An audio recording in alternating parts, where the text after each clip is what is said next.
Okay, so without any further ado, I will hand over to Kath to start introducing our panelists. Good afternoon, everybody. My name is Kath Wood and I'm a disability training consultancy specialist. I've been working in the field of disability and employment for around 15 years, and my specialism in neurodiversity started with a project developing our neurodiversity toolkit about 6 years ago, and it's a real passion of mine, so look forward to the rest of the session.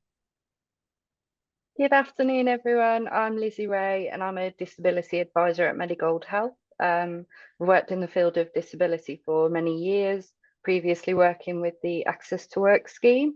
I have quite an extensive knowledge of neurodiversity, and I'm actually neurodiverse myself. Thank you. Hi, everyone. My name's Alice Gibson. I work with Kath. I'm also a disability training and consultancy specialist. My interest and experience in neurodiversity actually comes from growing up in a very neurodiverse household, and I live with a man with ADHD and Tourette's, so I'm a bit of an expert in that sense. So I think we'll get started. So hello, good afternoon, prynhawn da, all of the above. Welcome to our webinar in our series all about neurodiversity.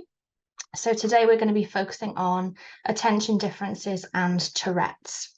Now, the aim of today's session is to develop your awareness of ADHD and Tourette's, and we'll begin with some facts and figures about each condition before exploring the strengths and potential challenges that people might face as well. So we'll end with looking at some simple changes that could help a colleague with these conditions and some questions that you should ask to find out how you can help a colleague succeed at work. So attention differences and Tourette's are two of a number of conditions under the umbrella term neurodiversity, and that's along with dyspraxia, dyslexia, autism spectrum disorders, which feature in our other webinars. Now, as you can see on the diagram, there's considerable overlap between the various conditions, and neurodiversity is the preferred term. It describes the different ways that brains develop and function, and using this term highlights different sets of skills, abilities, and ultimately different ways of thinking. Now, lots of people with these conditions prefer the term neurodiverse condition or learning difference, as they don't consider themselves to be disabled, and the term learning difficulty tends to have negative connotations. So throughout the webinar, we'll be considering the strengths associated with the conditions and also the potential difficulties. And it's only really by understanding both that you can actually help individuals work to their full potential. So we'll start to consider these conditions in turn now. So we'll start with ADHD. Okay.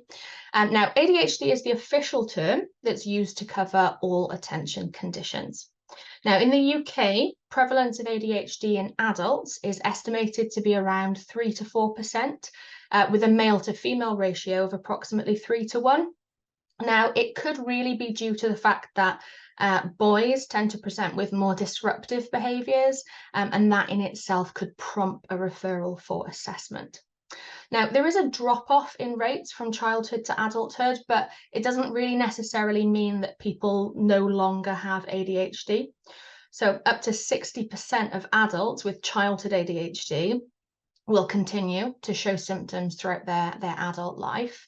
But the figures also reflect that older adults may not really be able to access the assessments when they were younger, so may have developed coping strategies during their lives which might mask some of the issues, ultimately reducing the need for a diagnosis in later life. And the NHS has accepted ADHD as a condition since 2009. It is possible to access diagnosis and treatment through the NHS, but it does have to be done through a GP. So we'll start with some of the positives, the strengths and abilities that ADHD can bring, which can be a huge asset to any business. And we will explore the challenges people experience later on when we look at the different types of ADHD. So there are a number of characteristics and skills that people with an attention difference can bring to a team. Firstly, we've got drive and hyperfocus. Okay, so although traditionally linked with a lack of focus, many people with ADHD have a hyperfocus, which allows them to concentrate intently on a task for a long period of time. And once engaged with a task, they'll often work uninterrupted, almost entirely unaware of the world around them until they have completed that task. Now, there's also a real drive and an intense focus when the topic is in line with interests or skills. You might have heard the term special interest before. So ADHD is associated with excess energy and enthusiasm. And that can be an untapped asset. So often they'll jump in and get started on a task, which is great in a fast-paced or a quick-moving industry. And their can-do attitude and willingness to try new things or take a chance or take a risk can really take your business to the next level. So impulsivity can translate into spontaneity and drive and passion, all qualities that will have a positive effect on everyone around them. So lifting a mood and motivating others, high energy is often contagious. So many people with ADHD are extremely creative and imaginative, and there are multiple examples of successful people with ADHD in the creative world, because having this different way of thinking or different perspective on something is a distinct advantage.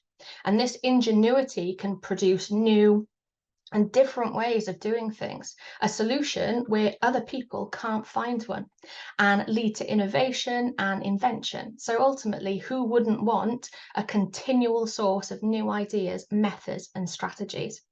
So while many people with ADHD have potentially issues with focus and details, they can be great at looking at the whole picture and seeing things from all sides of a situation or problem. And that can help them notice details that most people won't see and identify patterns and associations that aren't always obvious to others. And people might at times benefit from non-sequential and spontaneous thought processes, which is also known as cognitive dynamism, which is really thinking outside the box, and imaginative thinking, because it can challenge the norm and challenge us really to inspire change and make your business stand out from the crowd. Because that ADHD brain is geared up for chaos and confusion and change. And that means that people are often better able to deal with change and situations in the workplace, and it can help them manage pressure and crisis situations better. So it's this ability to thrive while other people struggle potentially to cope with pressure. So that change can be a real asset. And having faced many challenges over the years, most people with ADHD will have developed high resilience levels, which will help them cope better in the face of further adversity. And they'll have developed determination and persistence, which is useful when faced with workplace challenges and stressful situations, because going through these struggles can also increase their levels of empathy and understanding and compassion for other people.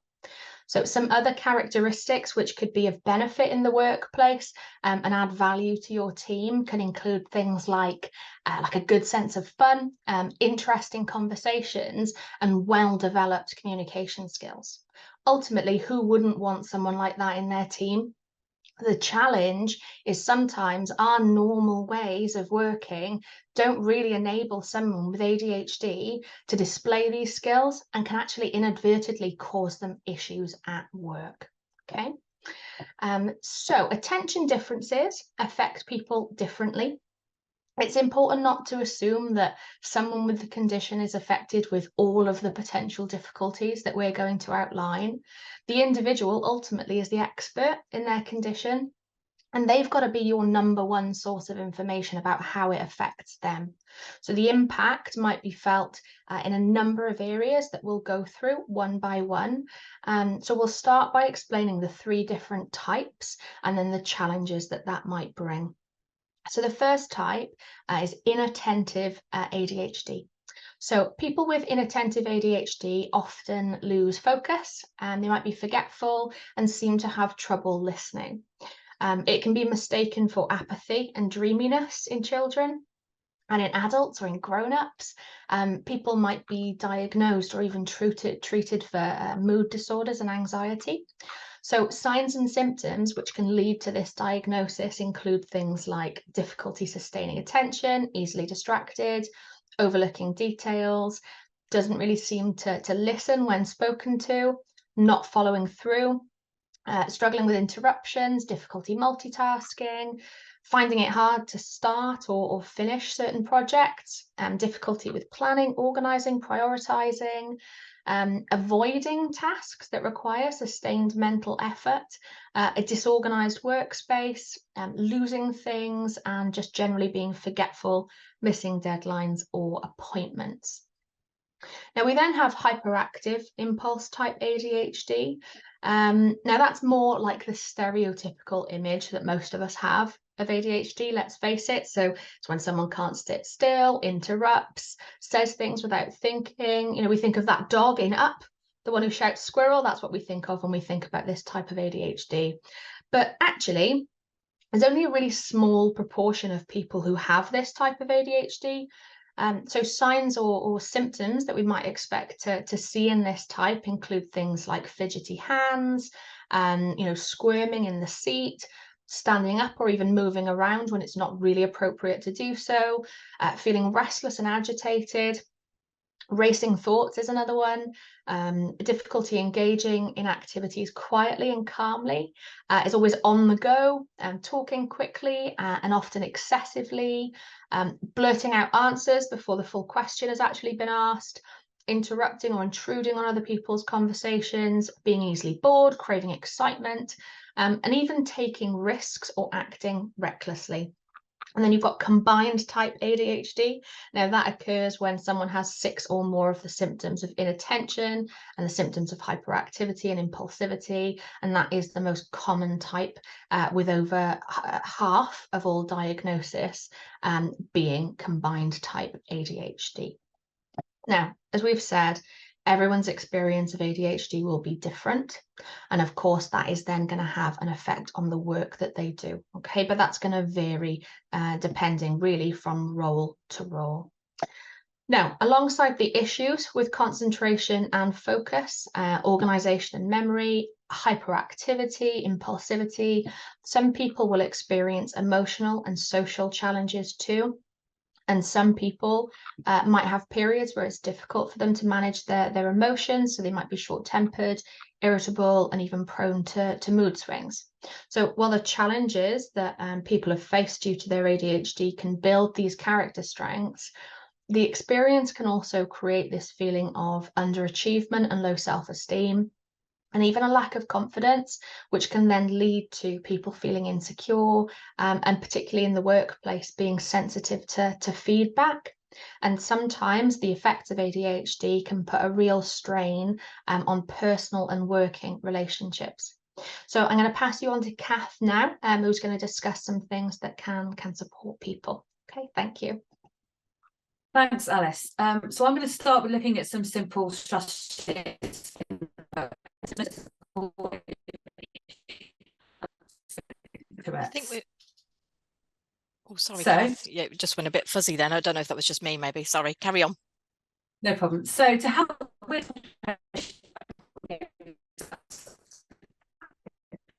space to work in with limited distractions and interruptions. So examples could be a desk that faces away from a window, or a room with plain walls without posters. And something that might be useful is using a do not disturb sign, or having a certain window of opportunity for replying to phone calls and emails. Oh, just a moment, Kath. Sorry. I think something's gone a bit wrong with your sound. You sounded. Lots of people have messaged through to say they can't hear. It's gone very like robotic. Don't know if you just want to try again. Is that any better? That sounds a bit better. Yes, thank you. No problem. Sorry about that. So, particularly when they're coming to concentrate on something very detailed. So where we can limit distractions and limit interruptions. So this could be a desk that faces away from a window, in a room that's got plain walls without posters. It could be using a do not disturb sign. It could be putting an out of office on and certain windows to reply to emails or answer phone calls. Multitasking can be a challenge, so where possible, we should try and minimise that. It's much better if people can focus on one task at a time. It'd be much easier for people if they can have a clear start, middle and end to a task, rather than to jump from one task to another. Regular breaks can be helpful, especially if that break includes a break away from the task or some physical movement. It can aid both their concentration and keep motivation maintained if people can mix up interesting and mundane tasks. This can help with their lack of focus, but also to help with hyperfocus, so people don't become over-engrossed in certain tasks. Alerts and timers can also help if people tend to become hyperfocused too. And again, a lot of our email systems have abilities to put those alerts in place. So sometimes it's just utilising all the parts of our existing systems. Regular movement can help with hyperactivity and impulsivity. So things like having a walking meeting could be used, or just allowing people to stand up and freely walk around when they're in a meeting or training session just can be really helpful to keep attention and to release some of that pent-up energy. If that isn't possible, then doing something physical such as doodling, taking notes, or even using a fidget toy could be tried to help kind of use up that energy. Taking a walk at lunchtime or even doing some vigorous exercise during the working week can really help people to have an outlet for that extra energy that can build up. So moving on, if time management is an issue, then things like planners and checklists, alerts and alarms could be useful. Again, using the features of our email and diary systems to schedule work, provide reminders. And of course, our smartphones have similar functionality, so we should make use of all of those. Putting in place planning time at the start and the end of the day will help too, especially if somebody is able to get some initial support with planning and prioritising, or if their work is already broken down into chunks for them. So when you're setting out work and agreeing a schedule of work, it's good to add in interim deadlines, and that can really help somebody to progress. It might be a good idea to look into the benefits of strategy coaching if people are having a real struggle with their organising and prioritising. If people seem to struggle to be organised, then setting up a structured and organised workspace will really help them. So good storage is really important, along with colour coding and labelling. We'd encourage you also to provide a written backup of instructions and information, so this can be referred back to when a person needs to. And project management apps such as Asana could be used as well. There are a few other things that you could do to help with communication in social situations. If you want to move to the next slide, thank you. So in general, keep your communication clear and concise, both when it's verbally and in writing. Recap, summarise, check understanding regularly, especially if you're giving instructions or carrying out training with somebody. Shorter sessions in general work best, or make sure that there's planned breaks, so that helps maintain attention and increases people's comprehension and their ability to process information. If people do experience impulsivity, there may be concerns about their behaviour in work. In this case, it's good to be clear about what is expected for the standard of behaviour and to address any behaviours promptly but sensitively. Having a positive role model or a workplace buddy could really help with this, and that workplace buddy can also provide guidance on work tasks and support people through any workplace challenges that they're experiencing. The most important support for emotional and confidence challenges is to provide an opportunity for somebody to talk about their worries and work through any stress they're experiencing. We might need to signpost them to additional emotional support, and if you have an employee assistance programme, this could be very helpful.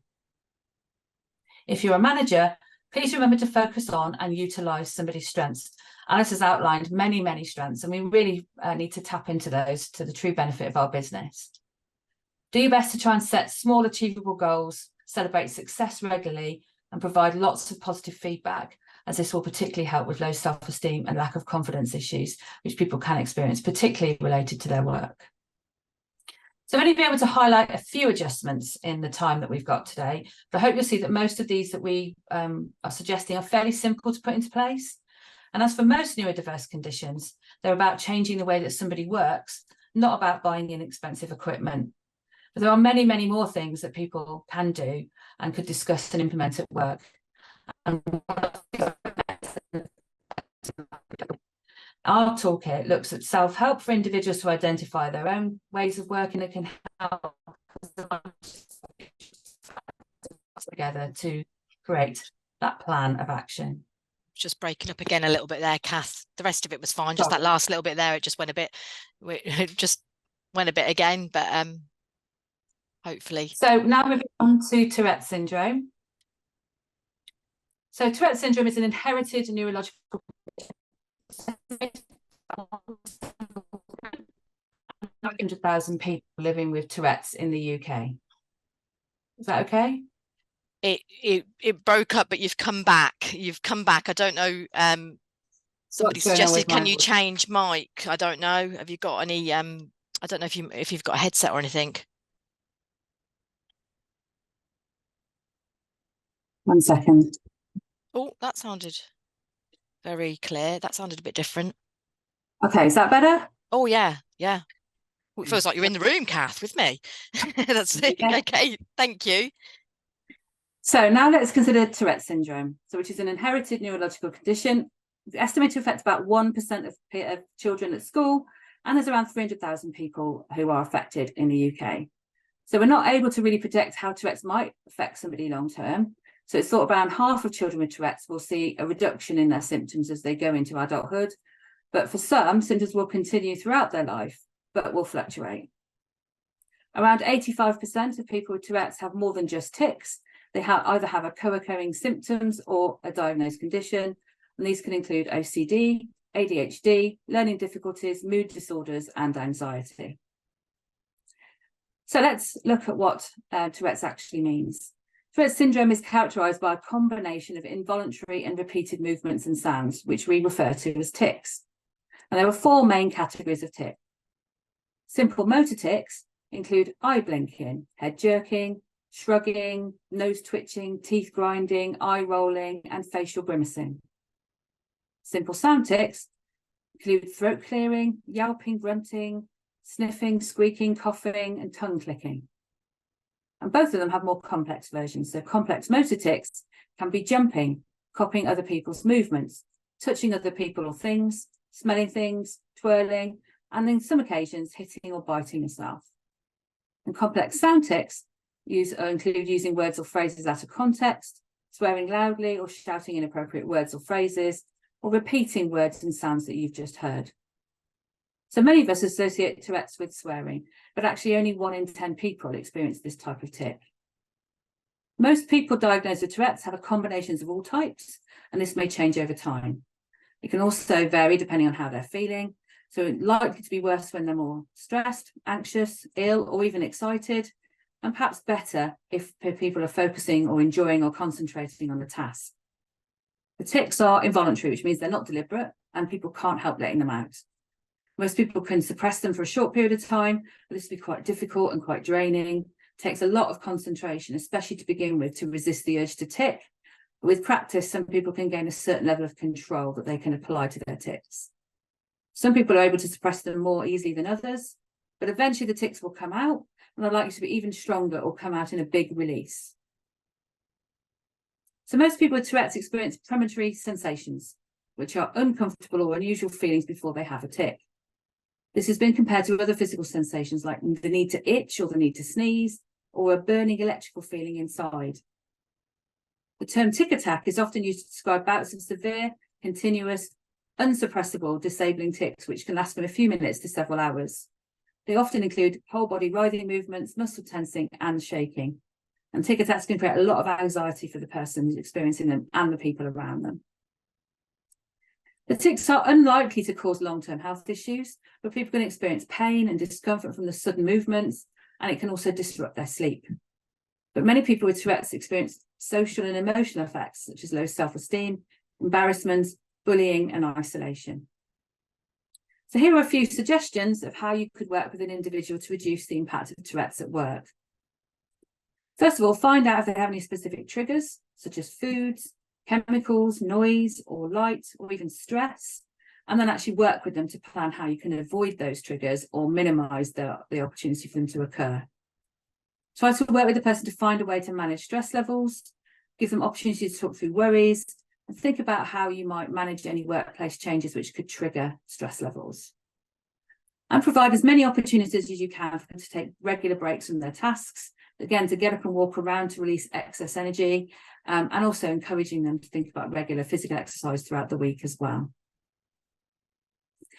So before I finish, I'm just going to have a look at some businesses which have really sort of tapped into the benefits of working with people who are neurodivergent. And there are lots of different organisations that have really identified that the skills and qualities, like Alice talked about earlier, are a real advantage to their business, and have actually focused on this by introducing specific recruitment programmes. So you see there are large software, financial and consulting businesses such as Microsoft, JP Morgan Chase, Dell, SAP, HP, and they've all introduced programs to recruit neurodivergent people. IBM's career page has a special focus on hiring people with ADHD and other neurodiverse conditions in their diversibility program. In 2022, Ernst & Young launched its UK Diverse Centre of Excellence, and that really says it aims to fuel innovation in technology by bringing a new dimension of creativity and provide greater diversity and inclusion in the workplace. And finally, Goldman Sachs started a neurodiversity hiring initiative, which is an 8-week paid internship program. In their first 2020 first full class, 100% of those participating were offered a job. So I'm now going to hand over to my colleague Lizzie, who's going to talk you through a bit about how neurodiversity can be helped by workplace adjustment programs. Thank you, Kath. So yeah, I'm going to talk you through what a workplace adjustment program is, and then what kind of support we can offer to people with ADHD and Tourette's, and other neurodiverse conditions within the umbrella. So a workplace adjustments program. What we essentially deliver is a personalised holistic assessment by trained disability assessors. We then identify the barriers that someone's facing and tailor recommendations to support them to achieve their potential. We then provide end-to-end case management and support for both the employee and the manager to ensure that everything is put in place and everyone's happy and getting what they need. So what kind of recommendations do we typically make for ADHD and other neurodivergent conditions? We look at things like assistive technology, physical equipment, strategy coaching, soft adjustments, and awareness training. So I'm going to look at each of those in a little bit more detail.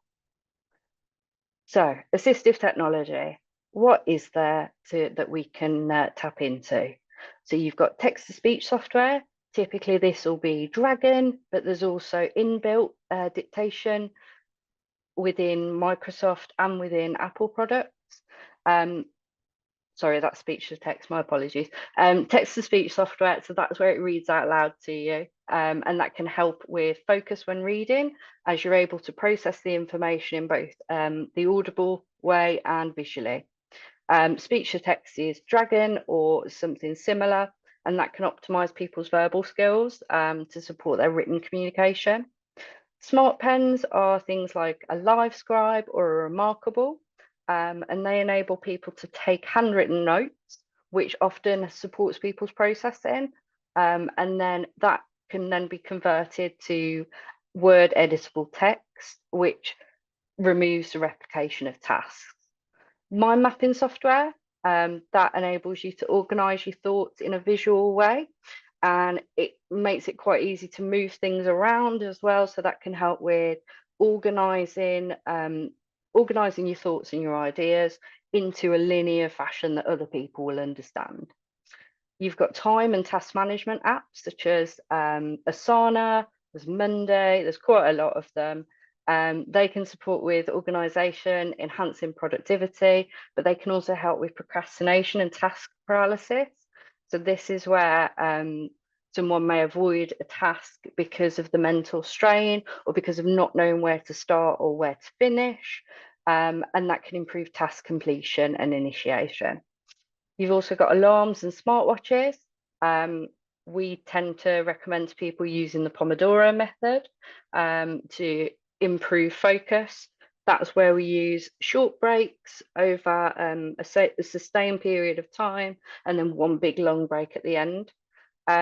Smartwatches are really good as well to help with reducing the impact of hyperfocus so that we can improve people's well-being.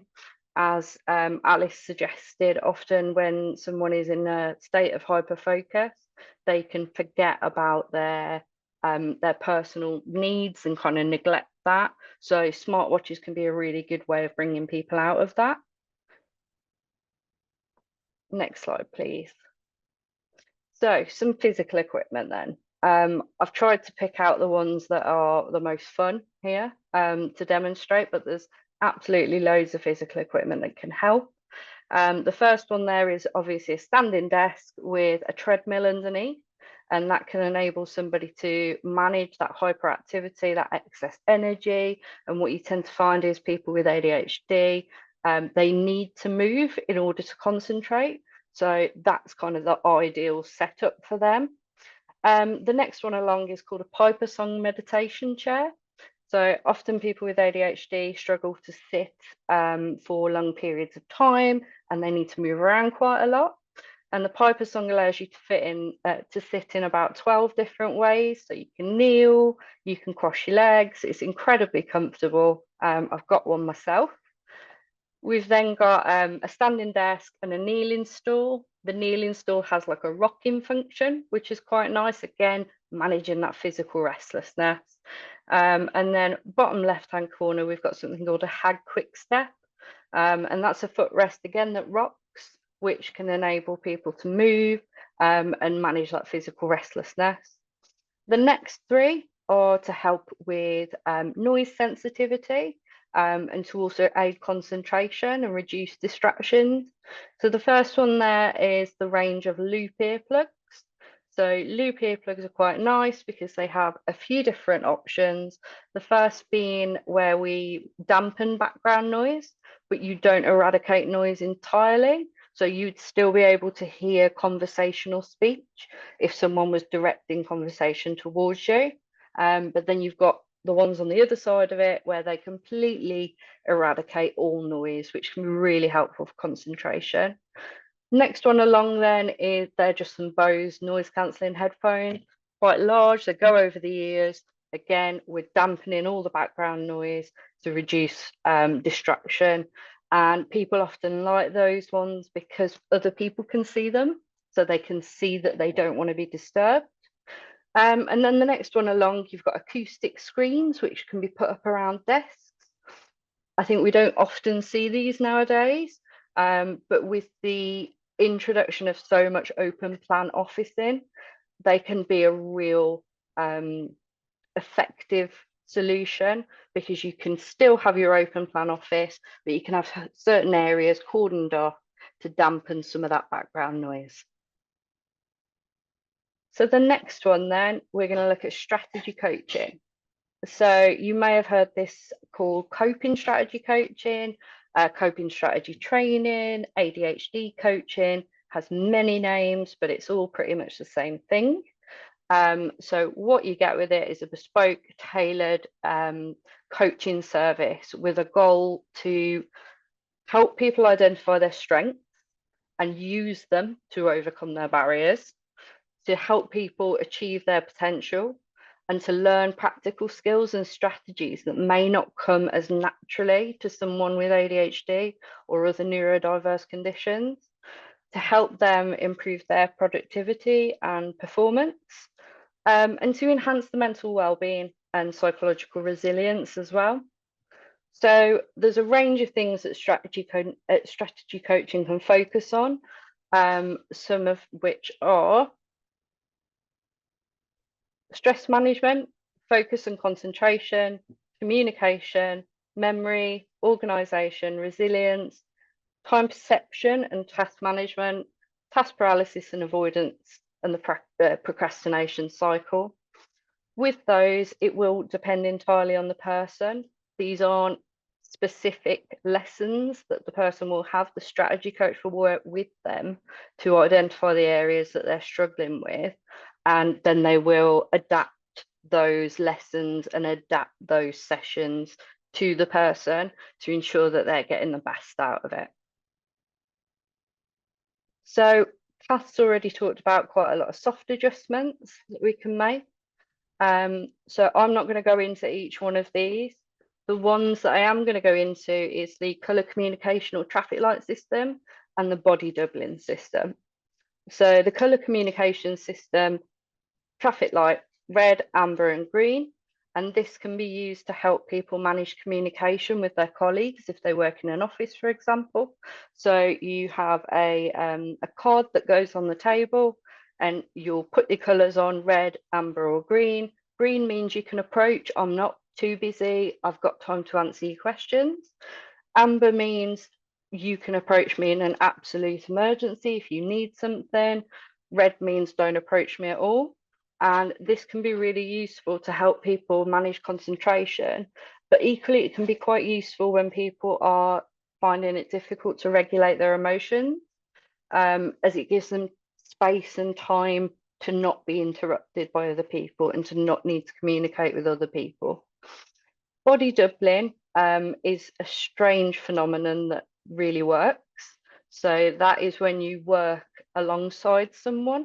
And what we usually do is you'll both be working on separate things entirely, but at the start of the body doubling session, you state your goals. So, and then you'll have like a specific amount of time that you're going to body double for, say an hour, and then after an hour, there's an accountability check-in. So you will check in with your partner to say, what have you achieved? And you can kind of identify how much you've achieved during that time. What we tend to find with ADHD is if you're expected to work in a room on your own and no one else is around, it can be really hard to get into a task. It can be really hard to initiate a task. Whereas if you're working alongside someone, even if it's on a completely different thing, you benefit from that and you actually end up working quite a lot more. Your productivity goes up. For people who work from home, you can still do this. You can do it over Teams. There's also lots of subscription services, one being Flown, and Flown pairs you with a partner, could be anywhere in the world, and you do this body doubling thing together. Next slide, please. So awareness training, pretty much what we're doing today, but we can recommend awareness training to people for their team, for their managers, to improve and promote this supportive working environment. So to explain to people what kind of difficulties you face, to explain your barriers, and to kind of raise that understanding in your colleagues, in your management, to support you better. Again, this helps employees reach their potential, but it also helps teams reach their potential because it can improve relationships within the team if people have better understanding of one another. It also increases employee engagement and retention, so you're less likely to lose your staff.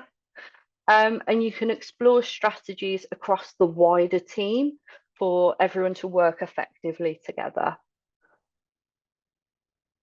So I'm now going to pass on. Oh, sorry, no, I'm not. I'm going to give you my success stories. So I thought we'd end my section on a positive note. So these are some of the comments that we've had from people who've used our workplace adjustments program. So we've got things like strategy coaching. My coach introduced me to techniques which have been really beneficial. Equipment's helped me manage my physical restlessness. Mind mapping software is a game changer. And all of this is just to say that a workplace adjustments program can improve job satisfaction, productivity. It can have such a massive reach for people, and it can improve the entire team, and it can improve people's mental well-being. So I'm going to pass you back to Alice now. Thank you. So I'd just like to finish on something that's really important. We've said it several times, but honestly, I don't think I can say it enough. Not every neurodivergent person will have the same barriers at work. They won't, okay? But luckily for you, the expert is the person that you're going to be talking to and the person that you want to support. So just to make it easier, there are 5 questions on the screen that you can ask that'll help better support the person. So we've got, how does your condition affect you at work? how can we make the most of your skills and strengths? What challenges do you experience at work? What changes to the way that we work could help you? And then finally, what do you want others to know about you and your condition? They're very, very simple questions, but they can make a huge difference. So that's the end of us talking. So we've got time for a Q&A now, haven't we? We have indeed. Thank you so much. I'll stop sharing so that the audience can see the panelists in a little bit better. Thank you so much. That was, I found that so interesting. I was completely engrossed there, actually, as you might be able to tell towards the end. So we have had quite a lot of questions, and so thanks to our audience for asking, and some people have shared some experiences as well, which is really lovely. Luke has asked, can I ask what your advice would be to handle complex motor or sound tics in a workplace? Can imagine situations where, for example, touching other people may be uncomfortable in workplace, and since we have a duty of care for everyone, I wonder if you can offer any advice on how to handle any situations like this, given that these symptoms are involuntary. So I don't know who in the panel wants to answer that. Kath? If you like. So it's actually just having a conversation about this the other day, and I had a little bit of a look around for some peer forums to find out how people felt about how the general population should react when people are experiencing tics. And again, my advice from all of that research will be to ask the person how they want others to respond. So, for example, some of the things like the comments or the words that people say may be funny. So should people laugh or should they just ignore them? And actually, from what I've been researching, I think it's best to talk to the person about how they want others to respond. And one of the things I would say is that awareness session that Lizzie talked about would help with a lot of that, because people are aware what the tics could be like. And if the person is comfortable to explain their tics, their own individual presentation of tics, and I think that then the reaction from other people, should there be an involuntary phrase or even some touching happen, then people would at least be expecting it and understand where it's coming from. So I'd say go to the person, see if they're happy to do some awareness, and actually ask them how they want others to respond in the workplace. Yeah, and just to jump on that for a moment, I'd say Tourette's is more common than you realise. It's a lot more common than you think, because when we think of Tourette's, we think of that guy that won Big Brother, used to love swearing. Like that's what our impression of Tourette's Pete. always used to be. Yeah, good old Pete repping it for the Tourette's gang. But that's not the case. That the chances of having such complex tics are actually quite low. You're a lot more likely to come across someone who has less complex tics. My husband, it makes a noise, it sounds like he's laughing, and sometimes it happens at very inappropriate moments. I will give him that, but that's more likely a cough, a yawn, a sneeze. It's a lot more likely than a touch, a jump, or a swear. So just bear that one in mind. Thank you. Somebody did share actually that they had tics when they were a child. Their mum said they'd grow out of it, which they have done to some degree, but however, stress does trigger them again. So that person was actually just sharing that just as you went on to the triggers, Kath. So thank you. Okay. How does some of these symptoms, how does this overlap with dyslexia? So somebody saying that some of the symptoms are a little bit similar, and again, how would you differentiate? I guess that would come down to an assessment. Yeah, just on that, a lot of the conditions, when we talk about the umbrella, or if you think of the slide that we had at the beginning, a lot of these neurodiverse conditions do essentially bleed into one another, and you get lots of symptoms that are common across the board. But the assessment, the diagnosis is going to be different. Someone can have multiple diagnosis. You can have ADHD, dyslexia, and dyspraxia, for example. Autism and ADHD combined is quite a common diagnosis. So the symptoms, while they are all similar, they're different groups of symptoms. They are all going to be different. You cannot differentiate unless there is an actual assessment, and then you get the piece of paper as it. And it does lead on into quite a debate about how important is the diagnosis and how important is an individual workplace assessment. Because actually the diagnosis will give you a label, but it won't necessarily give you the solutions to help you in the workplace. So whether people have multiple diagnoses or don't have a diagnosis at all, a workplace assessment will actually identify the challenges that person's experiencing in their current job and actually provide a resolution that's going to be most beneficial for their current situation. So as I get, there's a bit of a debate about diagnosis and assessment and which is going to be of the most benefit. So I would say that if you were to have an individual workplace assessment, you'd be more likely to have a solution that worked for you rather than basing it on a generalised adjustments for a diagnosis. I think just to add to that, when we do assessments, we obviously take into account someone's diagnosis, but that's really to inform the way we ask our questions.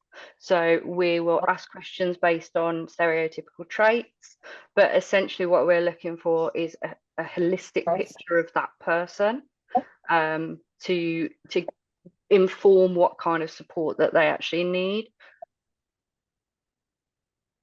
Thank you. Any tips for helping people working in a warehouse environment as opposed to office or home-based? Oh, it's quite complex to do that without knowing the person's traits specifically. Okay. But I mean, it's worth thinking about what are the main challenges. Is it distraction? Is it interruption? Is it communication? So it's more looking to try and find out what is the biggest hurdle that person's experiencing and deal with that one first. So it might be large groups of people, it might be a distracting workplace. So, you know, things like the noise cancelling headphones might work, but then health and safety might not allow that. So it's really difficult for us to advise based on such small amount of information. But I would say go back to the person, actually try and identify those 5 questions, use those 5 questions to start to dig around a little bit and see what that person's telling you about the biggest challenge, and then focus on that one. Okay, thank you. Libby, thank you for sharing and for your question. Libby's said, I've got ADHD and dyspraxia, and I do struggle with people communicating with me. I can be very blunt, and I like people being blunt with me and direct. How can I get other people to communicate better with me? I thought about creating an email template, but I had a negative response from others. Any suggestions for Libby and the wider audience? I think in that situation, something like awareness training would be really useful. I also think having an open and frank discussion, which I appreciate isn't always appropriate, but having an open, frank discussion with people to tell them what you need, and also to explain why you need something. Often people are a lot more understanding if they know the reasoning behind something. Yeah, I think your idea of the template or an example of the communication that works for you best would be a good follow on from that. But people have to understand the why first before they're probably going to be receptive to something like an example or a template. I think it's the why. I think that's exactly what it is. People go, oh, why would you do that? That's a bit blunt, but it has to be, because that's the point that you're trying to make. If you can explain why you are doing it, people will be a lot more receptive to it. Okay, thank you. Does it make a difference if people are medicated? Is this something that a manager should have a conversation around? I think it can absolutely make a difference for some people, but it's a very, very personal decision as to whether you medicate for ADHD.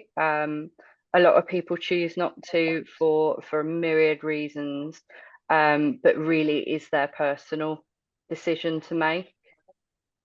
Yeah. I mean, one of the things with any condition which has medication, I guess it's important as a manager to know if there's any side effects of that medication, so that you are aware of those particular effects that somebody might be experiencing.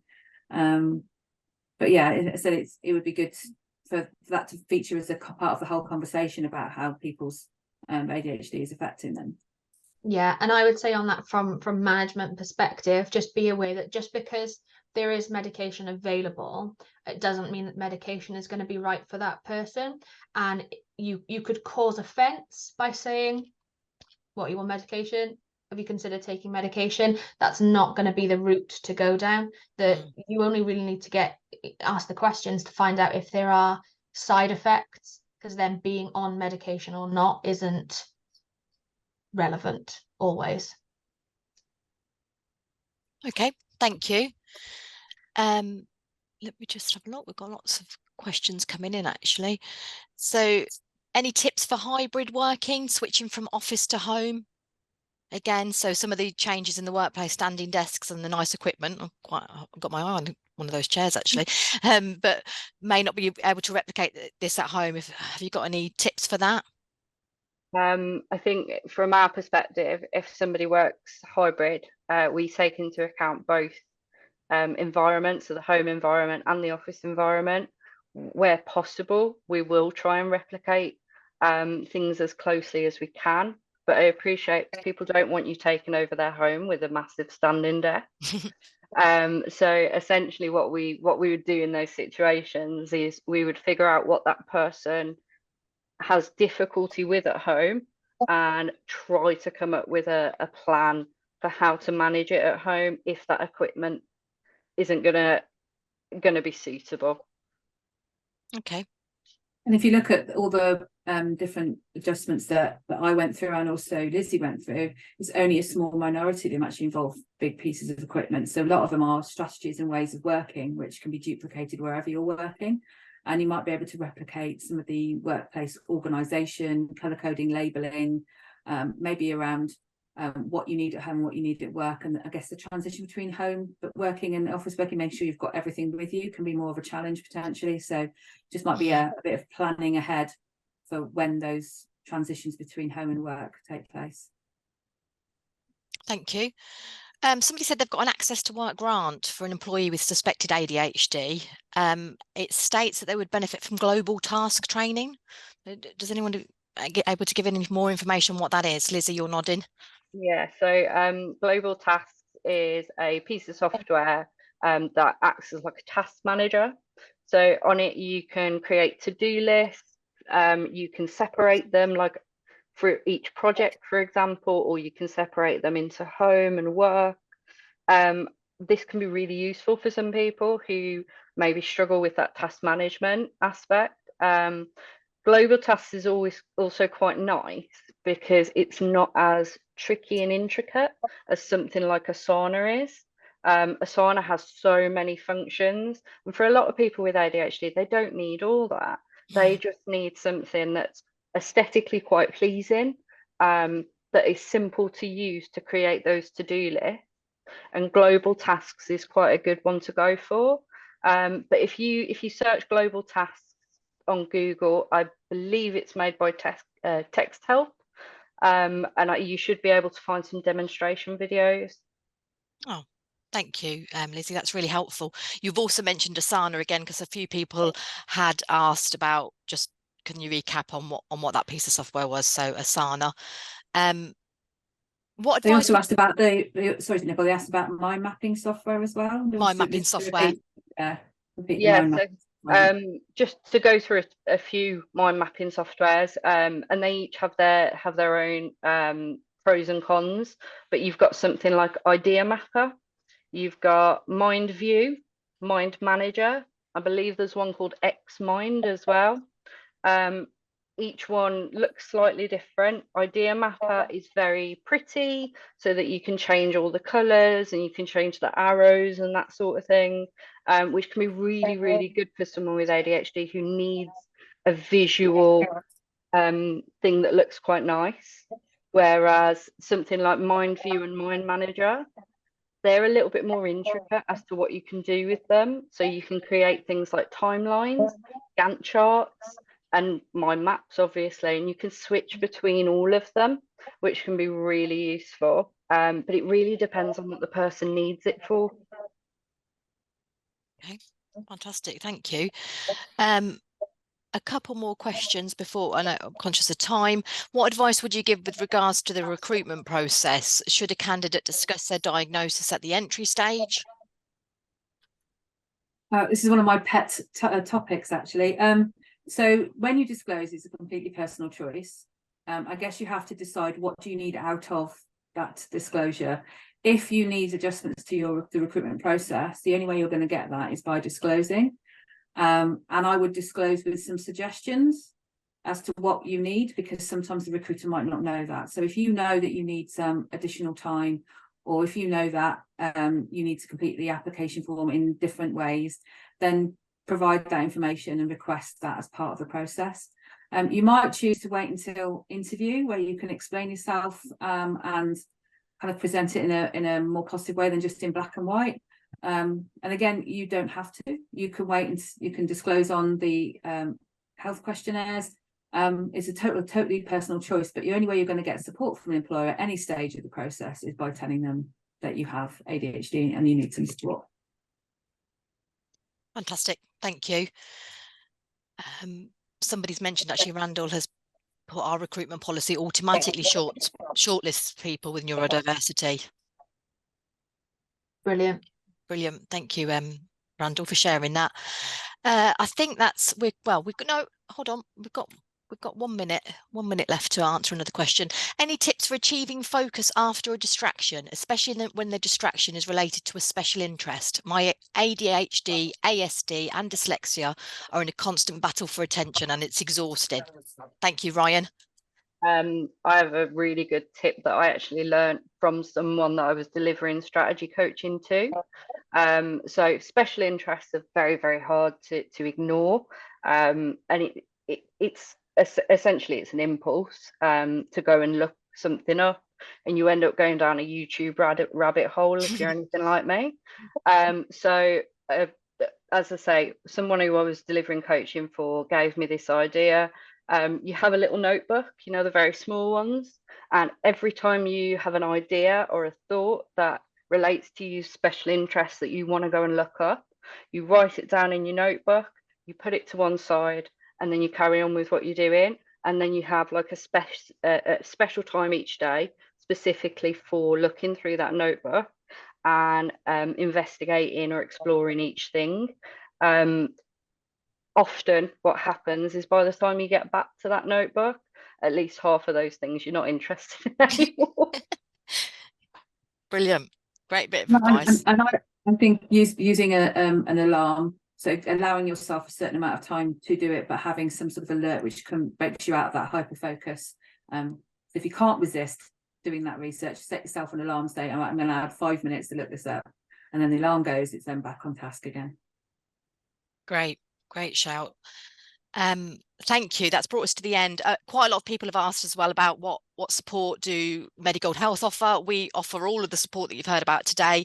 In the follow-up email where you get a link to the recording, we will also link you through to our neurodiversity support services brochure as well. So take a look at that and feel free to get in touch with any member of the team, or we can talk you through what's available.